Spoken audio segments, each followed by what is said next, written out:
감사하고 또 주의 성령의 역사와 충만한 은혜가 함께 하시기를 주의 이름으로 축원합니다. 오늘은 유다 왕 요아스가 주는 교훈, 이런 제목으로 말씀을 같이 나누겠습니다. 요아스라고 하는 왕은 남유대의 8대 왕이었습니다. 그리고 이분은 주전 835년에서 796년까지 40년 동안 유대왕으로 있었습니다. 그의 어머니는 브엘세바 출신의 여인이었는데 시비아라고 하는 여인이었어요. 그리고 그가 7살 때 왕이 됩니다. 아주 어렸을 때 왕이 되어졌는데 이제 그 배경이 있습니다. 요아스가 태어났을 때는 그의 할머니가 아달랴라고 하는 여인이었어요. 이 아달랴라고 하는 여인은 또 누구의 딸이냐면 북이스라엘의 아합 왕과 이세벨 사이에서 난 딸이었습니다. 아합, 이세벨 그러면 바알, 아세라, 이 우상 숭배로 아주 그 나라를 어지럽혔던 그런 악한 왕과 왕후였습니다. 그의 딸이니까 어렸을 때부터 보고 자란 것이 우상 숭배였어요. 그래서 남쪽 유다로 시집을 올 때에 이 여인이 가지고 온 것이 아세라상, 우상들을 가지고 왔어요. 자, 이제 이 아달랴의 아들이 아하시아인데 이 아하시아가 왕이 되었습니다. 그 왕이 되었을 때 태후가 이 아들을 뒤에서 마쿠 조정을 하는 최후 실력자가 되었어요. 아달랴가. 근데 그 아들이 즉위 1년 만에 전쟁에 나가서 죽어버립니다. 자, 이제 이 아달랴라고 하는 여인은 남유대의 북쪽에 있는 우상 숭배를 가지고 와서 쫙 퍼뜨려서 이 남유다가 우상 국가가 되어야 되는 것이 자기의 목적이었습니다. 그러다 보니까 자기의 이 최강의 실세를 잃어버릴 수가 없었어요. 그래서 한 것이 뭡니까? 자기 손자들을 다 죽여버리는 겁니다. 다 죽이고 자기가 막강 세력을 계속 유지를 하려고 했죠. 7년 동안 그 정치적인 세력을 유지하고 있었어요. 그런데 아이들을 다 죽이는 가운데 손자 하나가 생명을 구원하게 됩니다. 그것은 아하시아의 누이 여호세바라고 하는 이 여인이 그 아이를 몰래 훔쳐서 살리게 됩니다.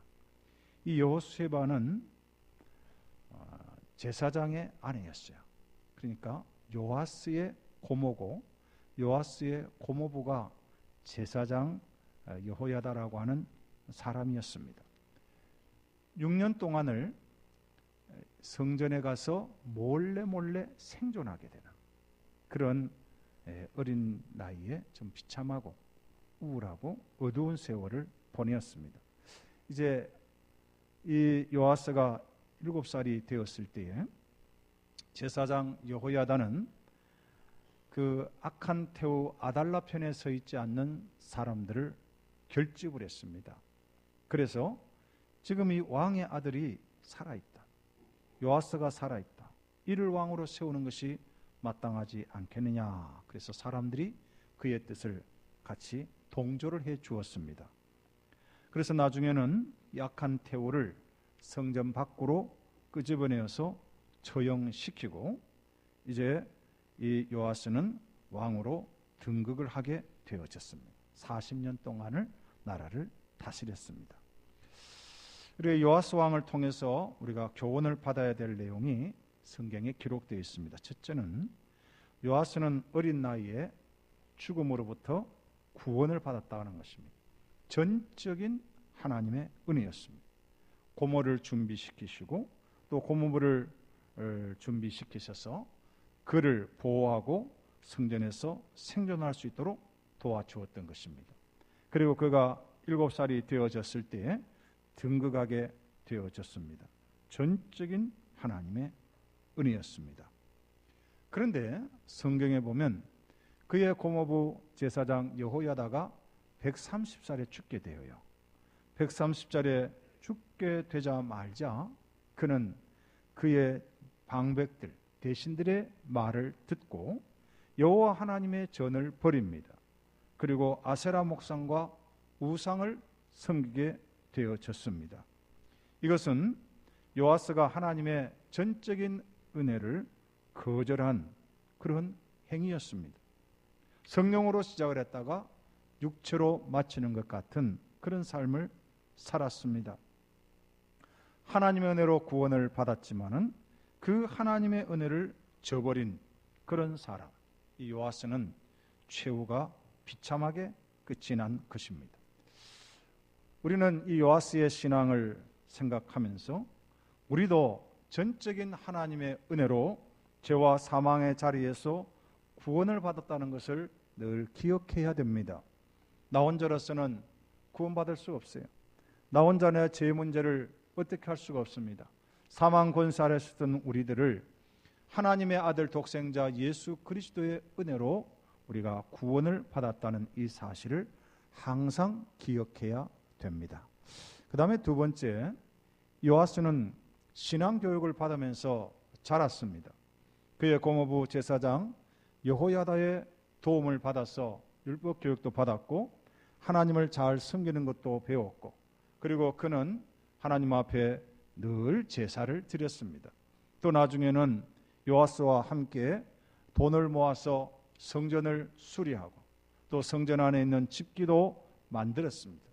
너무 좋은 일을 많이 했습니다. 그래서 요아스는 여호야다가 살아있는 동안에는 하나님 앞에 정직히 행하였다, 그렇게 기록되어져 있습니다. 그런데 그의 고모부가 130대에 죽고 나서 그는 급격하게 변하기 시작했습니다. 왜 그랬을까? 그것은 그의 교육 가운데 그의 마음을 터치하지 않았다는 것입니다. 율법을 배웠습니다. 형식적인 교육을 받았습니다. 제사도 드렸습니다. 형식적인 제사를 드렸습니다. 그러나 그에게는 경건의 모양은 있었지만은 경건의 능력은 없었습니다. 우리가 자녀를 신앙 교육시킬 때도 마찬가지입니다. 성경을 읽게 할 수 있습니다. 암송시킬 수도 있습니다. 교회에 빠지지 않고 예배 시간에 오게 할 수도 있습니다. 그러나 우리 부모들이 우리 자녀들에게 늘 챙겨야 되는 것은 그의 마음에 하나님이 계시는가를 늘 물어야 되는 겁니다. 하나님 중심으로 우리 자녀가 살아가고 있는지, 아니면 부모의 마음을 기쁘게 해주기 위해서 부모의 눈 때문에 지금 교회에 오고 있는지를 우리는 늘 체크를 해야 돼요. 요아스는 성전에서 자라면서 하나님을 익히 알고 있었습니다. 율법도 잘 알고 있었습니다. 그러나 그 마음에는 하나님을 왜 섬겨야 되는지 진심이 없었다는 것을 우리는 그의 생애를 통해서 볼 수가 있습니다. 그리고 우리 자신들도 신앙생활을 할 때에 인물 중심의 신앙생활을 하는 것은 매우 위험합니다. 설교를 잘하는 목사님들을 따라다니는 것, 훌륭한 인격을 가진 존경하는 인물이 있기 때문에 교회를 나가는 것, 또는 그 교회에 내가 좋아하는 그 누구가 있기 때문에 나가는 것, 그것은 아주 위험합니다. 왜냐하면 사람은 다 연약해요. 실수할 수 있습니다. 넘어질 수도 있고요. 또 그가 나를 떠날 수도 있기 때문에 그렇습니다. 우리가 신앙생활하면서 왜 교회에 와서 갈등하고 시험에 빠질까요? 그것은 사람을 기대하기 때문에 그렇습니다. 요아스 왕은 제사장 여호야다를 의지하였습니다. 그의 가르침에 선한 영향력을 받았습니다. 그래서 그의 마음을 들어가 보면 하나님보다도 그의 고모부가 자리를 잡고 있었던 것입니다. 우리가 지금부터 우리의 신앙 패턴을 바꾸어야 됩니다. 때로는 내 마음에 좀 부족하고 내 마음을 만족시키지 못하는 그런 것도 교회는 있을 수 있습니다. 그러나 내가 하나님께 집중해야 됩니다. 하나님께 집중해서 신앙생활하면 그렇게 크게 흔들리지를 않는다는 것을 꼭 기억해야 되겠습니다. 그 다음에 세 번째는 우리가 은혜를 입힌 자를 잊어서는 안 되는 겁니다. 오늘 여러분 이 자리에 있는 우리 성도님들, 여러분은 여기에 있기까지 그 누군가의 은혜를 입어서 여기에 있는 거예요. 오늘 구정 이제 설 연휴를 맞이하고 있지 않습니까? 우리 가족을 만나는 이유가 뭡니까? 내가 오늘 여기에 있기까지 여러분 부모의 도움이 있었고, 여러분 형제들의 도움이 있었고, 여러분 일가 친척의 도움이 분명히 있었던 것입니다. 오늘 요아스는 그 고모에 의해서, 고모부에 의해서 큰 도움을 받은 사람입니다. 그래서 그가 왕이 된 겁니다. 여러분 신앙생활도 마찬가지입니다. 여러분 신앙생활을 기초를 닦고 뿌리를 내릴 때까지 그 누군가가 여러분을 도와주어서 오늘 여기에 있는 것입니다. 그렇기 때문에 우리는 우리에게 은혜를 끼친 사람들의 은혜를 잊으면 안 됩니다. 그런데 오늘 성경에 보니까 이 요아스는 그 은혜를 잊어버렸어요. 22절 말씀만 보시기 바랍니다. 오늘 본문 읽었던 바로 그 위에 보시면은 22절 말씀이 있는데 우리 같이 한번 읽어보겠습니다. 시작. 요아스 왕이 이와 같이 스가랴의 아버지 여호야다가 베푼 은혜를 기억하지 아니하고 그의 아들을 죽이니 그가 죽을 때에 이르되 여호와는 감찰하시고 신원하여 주옵소서 하니라. 아멘. 여기 신원해 달라가 뭡니까? 원을 풀어주십시오. 그런 말이에요. 얼마나 분했으면 그런 말을 할까요? 자, 이 배경이 15절부터 22절까지 쭉 읽어보면 나오는데, 자, 여호야다가 죽었어요. 제사장이 130세에 죽고 나니까 이 여호야다가 이제 죽은 후에 17절에 보면 유다 방백들이 왕에게 와서 절을 했습니다. 그리고 그들이 이런저런 이야기를 하는데 그들의 말을 듣습니다. 그것이 18절 이야기예요. 18절에 보면 그의 조상들의 하나님 여호와의 전을 버리고 아세라 목상과 우상을 섬겼으므로 그 죄로 말미암아 진노가 유다와 예루살렘에 임했습니다. 오늘 이 요아스 왕은 급격히 우상 숭배로 빠져버려요. 자, 이렇게 되자 하나님은 가만히 계시지 않았습니다. 19절에 보면 여호와께서 선지자들을 그에게 보내었습니다. 경고했습니다. 경책했습니다. 그런데 19절에 이 요아스는 그 말을 듣지 않았어요. 말을 듣다니까 급기야 20절에 가면 여호와의 영이 제사장 여호야의 아들 스가랴를 감동시켰어요. 그래서 이 스가랴가 선지자 역할을 하는 겁니다. 그래서 이것이 하나님 앞에 잘못되었다고 책망을 합니다. 그런데 21절에 보면 무리가 함께 꾀하고 왕의 명령을 따라서 그를 성전의 전뜰 안에서 돌로 쳐 죽여버립니다. 하나님의 전에서는 살인하지 못하도록 되어 있는데 하나님의 전에서 사람을 죽이는데 그 죽이는 자가 누구냐? 스가랴예요. 스가랴는 제사장 여호야의 아들이고, 그런데 여기 보면 21절에 왕의 명령을 따라서 죽이는 겁니다. 그 왕이 누굽니까? 자기 사촌 형제지 않습니까? 하나님의 은혜를 입었어요. 하나님의 은혜를 입은 사람이 그 고모부의 아들을 죽이는 겁니다. 여러분, 우리가 신앙생활 하면서 항상 이런 부분을 조심하셔야 돼요. 지금 내가 여기에 있는 것 절대로 홀로 여기 있는 것 아닙니다. 누군가의 도움이 있었습니다. 그래서 그분들이 힘이 없어지기도 하고 또 그분이 떠나고 그 후손들이 남아있다면 그 후손들에게 잘해줘야 돼요. 그것이 인지상정이고 사람의 도리인 것인 건데 오늘 요아스는 그렇게 하지를 아니했습니다. 자, 이제 우리가 세 번째 또 기억해야 될 것은 처음보다 나중이 좋아야 된다는 말씀입니다. 오늘 요아스는 처음은 참 잘 시작했어요. 여호와의 성전에서 양육을 받고 여호와 율법을 배우고 제사를 드리고 그 고모부 제사장 여호야다의 선한 영향을 받으면서 좋은 인품으로 잘 자랐는데 나중에는 악한 자로 바뀌는 거예요. 살인자가 되고. 자, 그랬을 때 하나님은 어떻게 하실까요? 하나님은요 20절 마지막에 보면 너희가 여호와를 버렸으므로 여호와께서도 너희를 버리셨느니라. 우리가 하나님 붙잡은 하나님이 우리를 붙잡아 주시는 줄을 믿으시기 바랍니다. 그러나 우리가 하나님을 버리면 하나님이 우리를 버리십니다. 이 신앙생활은 간단한 논리예요. 내가 하나님 딱 붙잡고 있으면요, 하나님이 나를 붙잡아 주세요.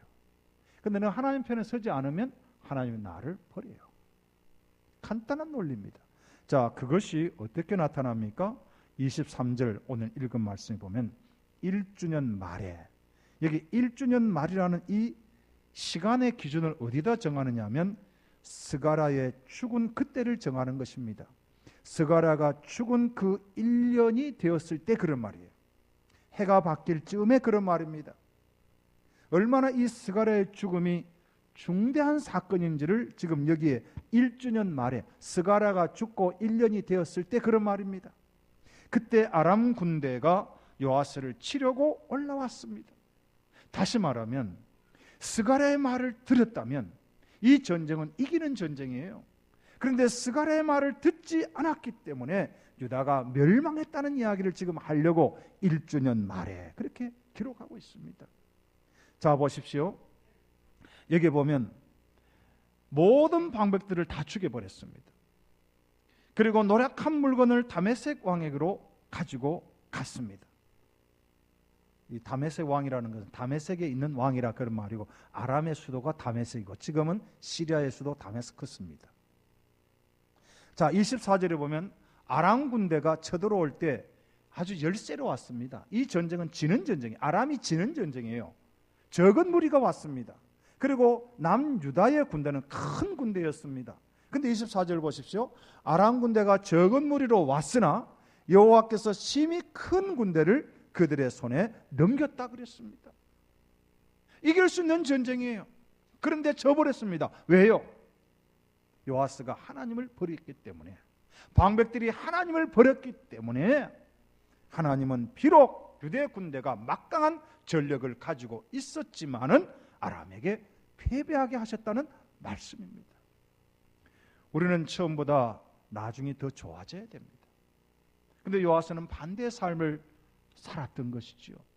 여러분, 처음 사랑을 늘 회복하셔야 됩니다. 내가 처음에 받았던 그 은혜를 늘 기억해야 됩니다. 그걸 잊어버리면 나중이 좋지 않게 됩니다. 자, 보십시오. 25절에 보면 25절 같이 한번 읽어보겠습니다. 25절 시작. 요아스가 크게 부상하며 적군이 그를 버리고 간 후에 그의 신하들이 제사장 여호야다의 아들들의 피로 말미암아 반역하여 그를 그의 침상에서 쳐 죽인지라. 다윗성의 장사였으나 왕들의 묘실에는 장사하지 아니하였더라. 제가 저 루마니아의 부쿠레슈트라는 데를 가보았습니다. 거기 가면 인민궁전이 있습니다.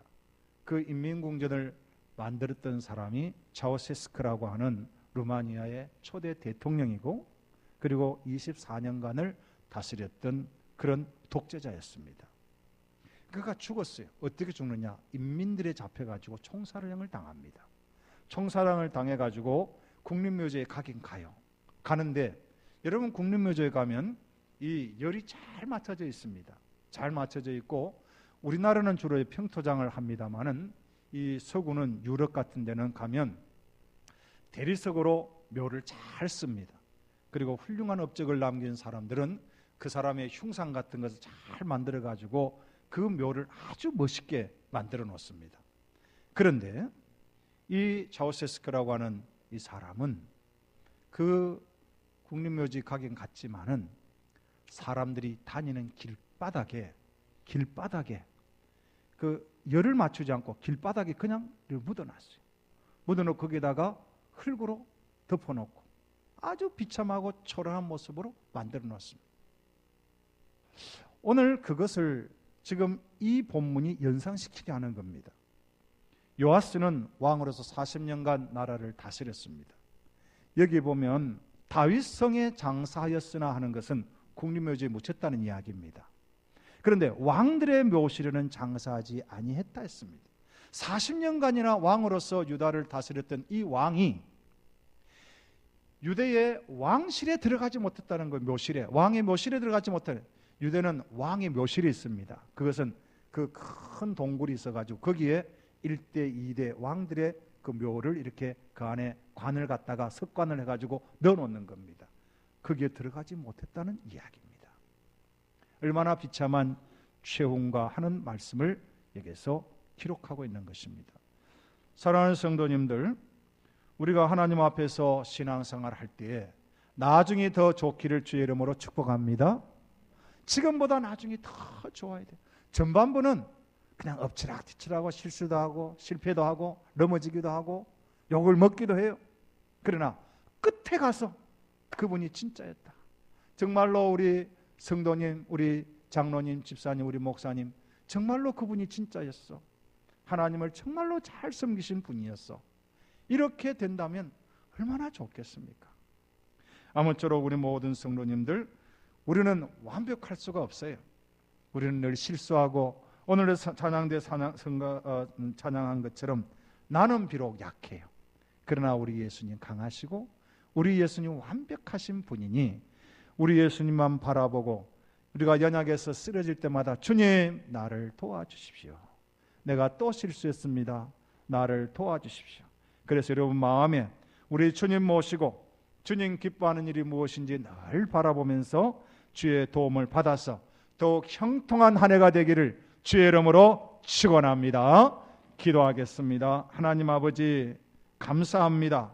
오늘 유다 왕 요아스는 처음에는 화려하게 멋지게 하나님의 마음을 기쁘게 하는 정직한 자로 시작을 했지만은 결국에 그의 나머지 생애는 하나님 앞에 범죄하고 우상을 숭배하다가 하나님을 버려서 사람에게도 버림을 받고 결국에 비참한 최후를 맞이하게 된 것을 보았습니다.